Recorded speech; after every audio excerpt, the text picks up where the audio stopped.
Muy bien, entonces estamos ahora empezando nuestro segundo bloque donde, como ya les había anticipado, es la clase de la doctrina bíblica reformada. Y nosotros ya hemos llegado a nuestra décima clase de esta doctrina, de esta clase, perdón. Y hoy nosotros continuamos con la serie de los atributos de Dios, donde desde la semana pasada, no sé si ustedes se acordarán, desde la semana pasada hemos empezado a ver los atributos comunicables con el hombre. La semana pasada hemos hablado acerca de la santidad de Dios y hoy vamos a tocar un tema que está estrechamente unido a ese atributo. ¿Y cuál es este nuevo atributo que es el tema de hoy? La justicia de Dios. La justicia de Dios tiene una conexión muy fuerte con la santidad de Dios. ¿Y esto por qué? Podemos decir que la justicia, la rectitud de Dios marca la diferencia, marca la santidad de Dios. ¿Por qué esto? Porque Dios no podría ser santo si es que fuera un Dios injusto. O sea, la injusticia jamás puede traer la santidad. La justicia, más bien, es lo que va a traer la santidad. ¿Por qué? La justicia, la rectitud, la veracidad, o sea, todo esto es lo que marca la santidad. ¿Sí? Por consiguiente, vamos a ver un poco más ampliamente este tema que nos toca hoy. Antes de entrar a fondo en este tema, vamos a aclarar el uso de los términos. Vamos a hablar acerca de la justicia de Dios principalmente, pero también vamos a utilizar la palabra rectitud, porque tiene la misma connotación. Quizás puede ser un poco diferente, pero durante esta clase vamos a emplear las dos palabras como un sinónimo, ¿sí? Se refieren a lo mismo. Entonces vamos a empezar con la clase de hoy. En Salmos capítulo 119, versículo 137 y el siguiente versículo nos dice de la siguiente manera: Justo eres tú, oh Jehová, y rectos tus juicios. Tus testimonios que has recomendado son rectos y muy fieles. ¿Qué es lo que el salmista está expresando aquí? Que Dios es justo. Sus juicios y sus testimonios son justos. Esto es una simple expresión de lo que Dios es, cual podemos decir que es cierto si es que nosotros hemos estado de acuerdo con todos los atributos que nosotros hemos visto hasta ahora. Por ejemplo, los testimonios y los juicios de Dios son rectos y son justos. ¿Por qué? Porque Dios es Dios. Porque Él es espíritu, porque es eterno, porque es inmutable, porque es un Dios omnisciente, un Dios omnipotente y porque es un Dios santo. Por eso mismo podemos nosotros entender entonces que Dios es justo y es recto. Según el libro de Berkov, él hace una anécdota donde dice de esta manera: algunas personas pueden decir que no podemos nosotros hablar de la justicia en Dios, pues no hay una ley que Él esté sujeto, a la que Dios esté sujeto. Sin embargo, a pesar de que no haya una ley que esté encima de Dios, hay una ley esencial en Él, porque permite que sea Él el estándar para que las otras leyes puedan ser juzgadas. Entonces, ¿a qué se refiere todo esto? De que Dios en sí mismo, Él en su propia esencia, llega a ser una ley, llega a ser un estándar para poder así juzgar a las otras leyes. Entonces, para poder definir un poco más acerca de esta rectitud, de la justicia de Dios, vamos a ir al libro de Grudem, donde podemos citar una definición que él hace que también nos ayuda en el entendimiento. Él dice así: la rectitud de Dios es el concepto de que el Señor siempre actúa de acuerdo a lo que es correcto y es en sí mismo la norma suprema de lo que es recto. Entonces, lo que nosotros hemos dicho anteriormente, ¿sí?, acerca de su rectitud, ¿sí?, eso es lo que justamente Grudem nuevamente está confirmando y está aclarando.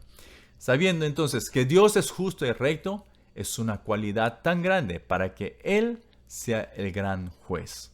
Este atributo de Dios hace que Él reaccione frente al pecado y frente a la maldad como un juez justo.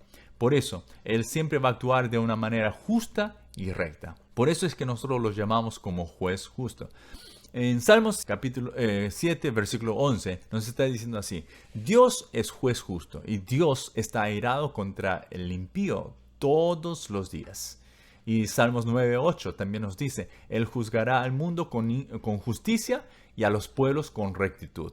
Entonces la Biblia nuevamente nos estamos viendo que nos está revelando que Dios es juez justo y Él juzga al mundo con justicia. Por lo tanto, todo juicio de Dios es recto y veraz. Dios, Él ha instituido un gobierno moral en el mundo. ¿De qué manera? Él ha impuesto una ley sobre el hombre, pero no es cualquier ley, sino es una ley justa, con promesas de recompensa para el que obedece y advertencia de castigo para los transgresores. Ahora, en caso que Dios no hubiera dado estos parámetros o leyes, podemos hacer la siguiente pregunta: ¿cómo estaría el mundo hoy? ¿Cómo estaría el mundo hoy? Seguramente sería un desastre, un caos. Ya, o sea, con el pecado nosotros estamos viendo de que es un caos. Pero si es que ni siquiera hubieran leyes dadas por Dios, sería peor todavía. Pero también podemos lanzarnos otra pregunta. Si es que Dios no hubiera dado leyes y mandamientos a nosotros, a los hombres, ¿cómo es que Dios juzgaría con una base legal? Sería incoherente. Por eso mismo es que Dios ha dado al hombre las leyes y los mandamientos. Pero esos mandamientos y leyes, como dije anteriormente, son basadas en su rectitud y en su justicia. No fueron leyes que sean imposibles de cumplirlas. No fueron leyes simplemente para hacer que el hombre sufra, sino fueron leyes que están al alcance del hombre y leyes que el hombre puede cumplir para poder alcanzar la gracia, la misericordia y la salvación que Dios ha prometido. Por más que sabemos que Dios es justo y fiel y que su juicio nunca falla, hay veces que nosotros solemos quejarnos que Dios es injusto. No sé si ustedes alguna vez lo han hecho, pero he escuchado de varias personas que decían de esta manera: ¿por qué los incrédulos, por qué los corruptos son más prósperos que los mismos creyentes? ¿Por qué las sectas y otras religiones tienen más dinero que la iglesia evangélica? O también podemos hacer la pregunta, ¿no? ¿Por qué yo, que cumplo con las leyes de tributo, las leyes sociales, tengo que estar sufriendo más que aquellos quienes transgreden las leyes, aquellos quienes incumplen las leyes, infligen las leyes? Para poder responder a esta pregunta, vamos a ver lo que la Biblia nos dice acerca de la misma. Salmo 92, 7 nos dice: cuando brotan los impíos como la hierba y florecen todos los que hacen iniquidad, es para ser destruidos eternamente. Ahora, en el versículo 12, él sigue diciendo de esta manera: el justo florecerá como la palmera, crecerá como cedro en el Líbano. Según estos versículos podemos ver que Dios dará su merecido a aquellos que quizás ahora piensen que están bien. Pueden pensar que todo le está yendo bien, de que está bien chévere la vida, por más que todos estén sufriendo, que él no está sufriendo y que por eso está todo tranquilo. Pero la manera que terminará sus días, quizás aquí en la tierra, puede terminar su vida en la gloria terrenal. Pero Dios está prometiendo que para esas personas que están en iniquidad, que están infringiendo las leyes, aquellas personas que son corruptos, engañan a otros y engañan a sí mismos y también engañan a Dios, ellos perecerán, serán destruidos eternamente. Pero ¿cuál es la promesa que está dando para los que son justos, para los que son justificados en Cristo Jesús? Se está dando la promesa de que serán florecidos, florecerán como la palmera, crecerán como cedro en el Líbano. ¿Qué quiere decir eso? De que Dios los cuidará, que Dios, por más que ahora no se vea algún fruto, no se vea el crecimiento en sí, Dios en su tiempo dará el crecimiento, Dios en su tiempo los afirmará, los confirmará, los perfeccionará y los establecerá. Y esa es la gracia, la promesa de Dios. Así que no tenemos por qué preocuparnos de lo que esté aconteciendo alrededor nuestro, con los impíos, porque Dios tiene la última palabra. Y nosotros no tenemos por qué preocuparse, porque si Cristo está en nosotros, nosotros ya tenemos todo. Entonces, como recién he mencionado, Dios promete la salvación a todos los que han sido redimidos por Jesucristo, los cuales fueron justificados por su sangre. Así como en Apocalipsis 21 nos enseña, Dios no permite y no permitirá jamás que entre un solo punto de pecado en el reino de Dios. ¿Por qué? Porque Dios es santo. Y si Dios es santo, su reino debe ser santo. Si es que una sola gota de pecado cae en el reino, ese reino ya deja de ser santo. Solamente por una sola gota. No necesitan de millares de gotas, sino una sola gota es suficiente para malograr el reino de Dios. Por eso es que Dios no permite jamás que una sola gota de pecado entre en el reino de Dios. Ahora, lo que nosotros tenemos que tener en cuenta es que Dios solamente va a permitir que los justificados, los que han sido justificados por la sangre de Cristo Jesús, puedan ingresar al reino de Dios. También recordemos de que esta justificación no la podemos nosotros alcanzar con nuestras obras. Porque por las obras nadie puede llegar a ser justificado. Y esto es lo que el apóstol Pablo ha declarado en Romanos 3:20, donde por la ley no hay ninguna persona que pueda ser justificado. Solamente lo que pueden alcanzar es el conocimiento del pecado. Y entonces no hay nada que el hombre pueda hacer. Ni siquiera una persona hay. Ni siquiera un justo. Ya que todos nosotros los humanos somos por naturaleza hijos de desobediencia y lo único que nosotros sabemos hacer es pecar. Todo lo que maquina en nuestra cabeza es pecado. Cuando nosotros no estamos en Cristo, simplemente el corazón del hombre está pecando una y otra vez. Así como bien lo dijo Juan Calvino, nuestro corazón es una fábrica de ídolos, una fábrica de pecado, una fábrica donde siempre está tratando de crear un nuevo ídolo y de esa manera aborrecer a Dios. De esa manera, lo que nosotros estamos haciendo es rebelarnos contra Dios. Por eso es que nosotros necesitamos de esta salvación, necesitamos más todavía de Cristo Jesús, de ser justificados a través de Cristo, no por nuestras obras. Sabiendo esto, de esta necesidad, de que nosotros no podemos hacer nada, sino solamente pecar, Dios supo que nosotros necesitamos de un Salvador. Y Dios, para poder proveer ese Salvador, Él ha enviado a su Hijo unigénito para que muera por nosotros crucificado por los pecados del mundo y así dar el perdón a todos aquellos quienes creen en Él y se arrepienten de sus pecados. Ojo, tengamos en claro, Dios ¿sí? Da el evangelio para todos por igual, pero los que pueden gozar de este evangelio, de la gloria de este evangelio, solamente son aquellos quienes creen en Él y se arrepienten de sus pecados y por consiguiente empiezan a vivir una nueva vida en Cristo Jesús. Entonces a estas personas que ya tienen a Cristo, Dios los considera como justificados. Por eso es que la salvación es un don de Dios, no por nuestras obras, para que nadie se gloríe. Una vez estando en Cristo, tenemos que recordar que ya no vivimos nosotros, sino es Cristo quien vive en mí. Y eso hará que pueda tomarme de la palabra de Romanos 8:1, donde dice que ya no hay condenación para los que están en Cristo Jesús. El hecho que declara que ya no hay condenación es que cuando nosotros nos presentamos frente al juicio de Dios, no seremos nosotros juzgados directamente por Dios, sino seremos juzgados a través de Cristo. Y Cristo, como ya pagó toda la deuda de pecado, ya no hay condenación para nosotros.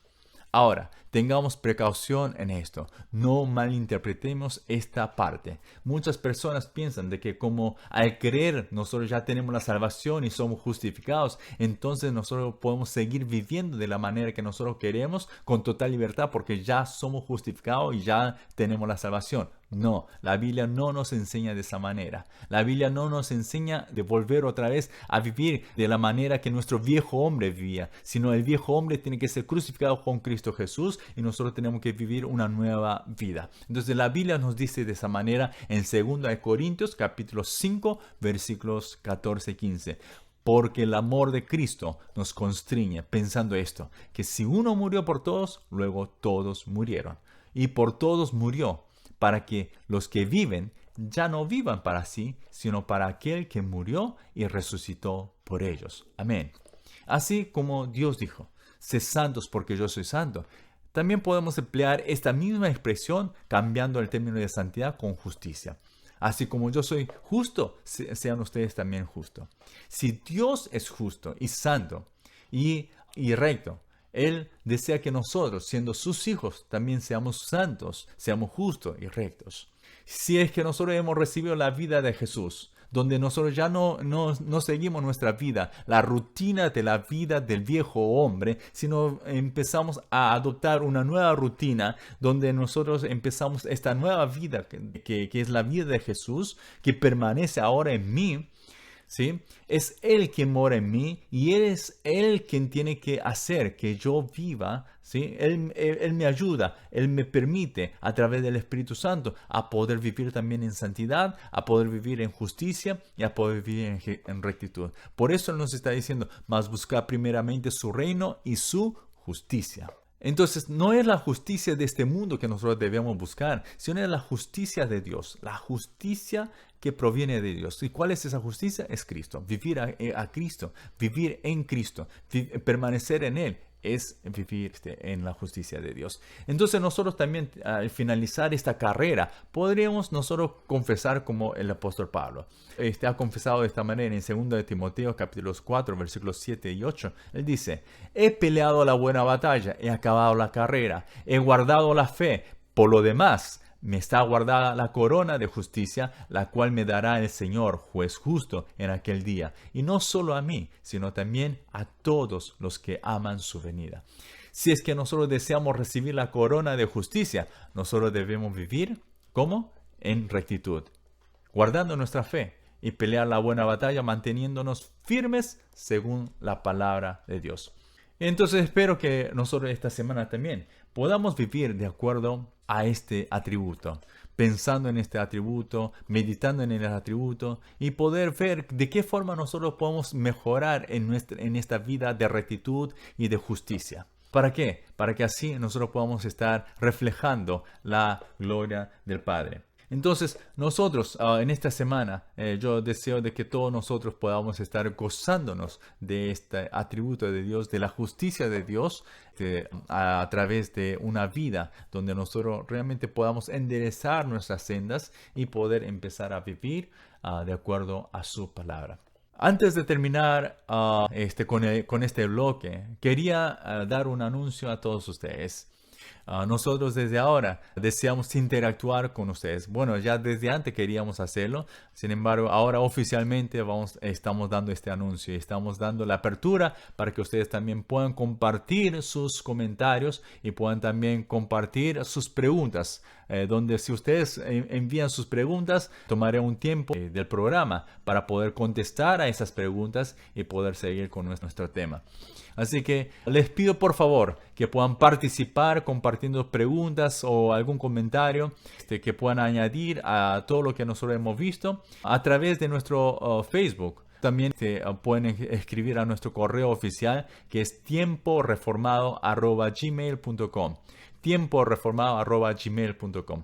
Y la idea no es solamente que ustedes participen, sino también hay que dar un incentivo. Para eso nosotros cada mes estaremos sorteando entre los participantes, los que han enviado algún comentario, alguna pregunta, los que han participado. Vamos a sortear entre ellos a uno y quedaremos un devocional de tiempo con Dios del mes siguiente, o también podremos dar un libro de obsequio, como por ejemplo un libro de teología sistemática. Así que no se pierdan esta oportunidad de poder ser los ganadores de estos obsequios y poder gozar también de la lectura de estos libros. Ahora sí, vamos a una pausa con una alabanza y luego tendremos un mensaje que es dirigido por el pastor Ever del Águila, que es pastor, pertenece a la denominación IP Cristo P, que es Iglesia Presbiteriana de Jesucristo en el Perú. Así que los dejo con el pastor Ever y yo me despido de ustedes deseando volver a encontrarnos la semana que viene en este mismo horario a través de la radio del Pacífico. También no se olviden de suscribirse a nuestra página de Facebook y para los que no saben, nosotros ya tenemos nuestro canal en YouTube. Así que también les pido por favor que puedan suscribirse a nuestro canal de YouTube. Que Dios me los bendiga y me los guarde. Que tengan una linda noche.